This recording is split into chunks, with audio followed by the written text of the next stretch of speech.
Pemirsa, pencurian bermodus menjadi petugas perusahaan listrik negara atau PLN terjadi di Kabupaten Deli Serdang, Sumatera Utara. Pelaku berhasil menggasak 10 juta rupiah dan 30 gram emas milik warga.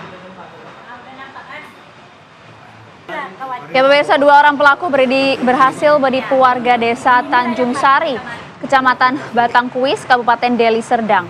Dalam aksinya, salah satu dari pelaku mengajak ngobrol pemilik rumah, sedang pelaku lainnya masuk ke dalam kamar dengan dalih akan memeriksa listrik di dalam kamar. Dari dalam kamar, pelaku kemudian menggasak uang sebesar 30 juta rupiah dan emas seberat 30 gram. Korban yang sadar telah ditipu kemudian melapor ke Polsek Batangkuis. Petugas kepolisian berhasil menangkap 1 orang pelaku, sementara 1 pelaku lainnya masih dalam proses pencarian.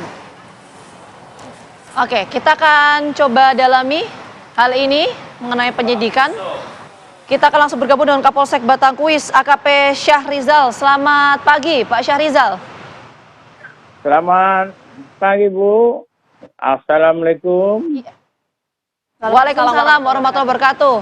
Pak Syahrizal, langsung saja Pak. Ini informasinya kan ada 2 orang yang berperan sebagai pencuri ya Pak ya. Untuk konstruksi kasusnya seperti apa? 2 orang ini berperannya bagaimana Pak? Terima kasih, Bu. Kita sampaikan, saya perkenalkan dulu Polsek Batangkuis, AKP Rizal. Adalah kronologisnya gini, Bu. Dia berpura-pura mengaku sebagai petugas PLN yang dapat meringankan beban pelanggan. Seperti contohnya ibu itu dipertanyakan mereka berapa per bulan membayar beban listrik. Ibu tuh bilang 400. Oh, kami bisa dapat mengurangi separuh, sekitar 200. Jadi ibu itu tergiur. Korban atas nama Timur, umur 59 tahun, baru Ritonga. Jadi dia hidup sendiri di rumah. Jadi dengan iming-iming begitu, sehingga pelaku dapat mempengaruhi daripada korban. Lanjut, pelaku masuk ke dalam rumah 1 orang dengan modus akan memeriksa semua stop kontak yang berada di dalam rumah. Sedangkan 1 berada menunggu di luar bersama si korban. Setelah berselang berapa lama, kecurigaan juga timbul dari ibu ini. Namun didinginkan oleh pelaku yang 1 lagi. Oh, nggak apa-apa, Bu. Ibu itu mau masuk, dilarang. Nanti ibu kontak. Akhirnya ibu itu takut. Akhirnya setelah selesai, pelaku yang 1 mengacak-acak di dalam, dia keluar. Lalu ibu ini pun tak bercuriga.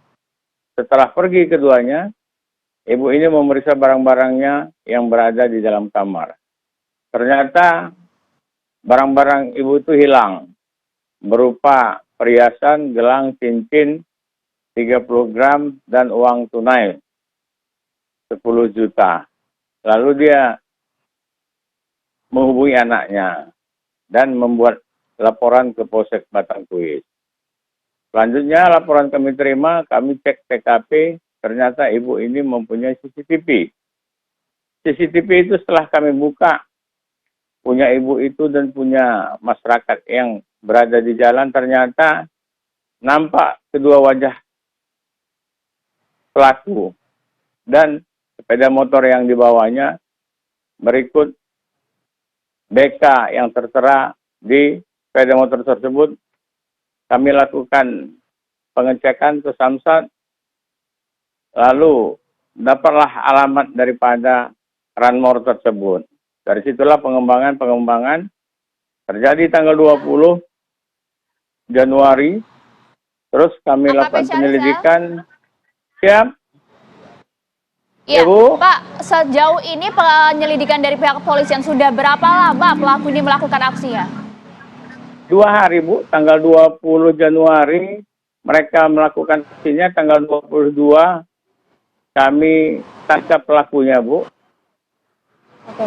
Artinya kemarin korban yang tertangkap, ya, korban kemarin adalah korban pertama, AKP Syahrizal? Ya, kalau di tempat wilayah hukum saya, Bu, pertama, setelah kami tangkap pelaku yang berada di desa Bintang Meriah. Waktu itu tempat dia anaknya bernama Muhammad Yusuf. Dia mengatakan bahwa dia melakukan 2 orang. Dan telah melakukan ada beberapa tempat, tapi bukan wilayah hukum saya. Dia bilang daerah Persut ada 2 kali curi handphone dan uang tunai 1.200.000. Itu pun modus Oke, yang jadi sama. total korban berapa Pak? Kalau dari beberapa lokasi yang pernah didatangi oleh para pelaku? Kalau sementara Bu ya, sementara saat ini tempat kami itu yang ada laporan polisinya. Namun di Persut itu atas pengakuan beliau saja Bu. Oke. Ya, Pak Syahrizal, tadi kan Pak Syahrizal menyampaikan bahwa pelaku ini mengiming-imingi untuk harga yang lebih murah ya Pak ya, dari 400.000 menjadi 200.000, Ya, tapi tadi belum didalami. benar, Bu. Apa ada hal lain nggak di luar itu yang membuat pada akhirnya korban ini percaya kepada pelaku? Tidak Bu, karena namanya ibu ini seorang diri di rumah dan seorang perempuan biasanya dengan iming-iming begitu per bulannya merasa ibu ini diringankan.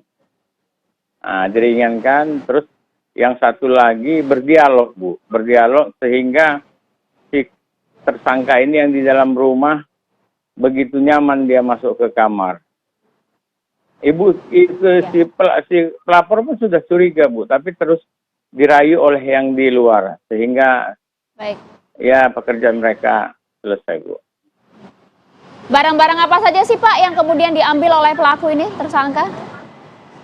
Kalau barang-barangnya berupa gelang, cincin, uang kontan Bu. 10 juta. Total kerugian kira-kira berapa Pak? Total kerugian kemarin itu dia melapor sekitar 30 juta semuanya Bu. Namun itu bentuk perhiasan, cincin, gelang, dan uang kontan Bu. Dapat saya tambahkan Baik, terima sedikit kasih. uang? Yes. Dapat saya tambahkan sedikit Bu. Uang kontan itu Ya, singkat mereka saja. bagi berdua Pak. Bu. Bagi 2 Bu. Satu lagi DPU atas nama Junaidi Bu. Nah, penduduk Persut. Nah, jadi mereka bagi 2, penjualan emas itu sama uang kontan bagi 2. Jadi barang bukti yang kami dapat kami sita saat ini sepeda motor sama uang kontan 6.800.000 dari tersangka Muhammad Yusuf. Sedang satu lagi masih dalam pengejaran Bu. Oke, 1 orang masih jadi DPO. Nanti kita tunggu Pak perkembangan penyidikan. Sekali lagi terima kasih. Ya, Pak terima kasih AKP Syahrizal, Kapolsek Batangkuis atas informasi pagi hari ini. Salam sehat untuk Anda Pak. Assalamualaikum. Sama Bu ya. Terima kasih. Wassalamualaikum warahmatullahi wabarakatuh. Waalaikumsalam warahmatullahi wabarakatuh.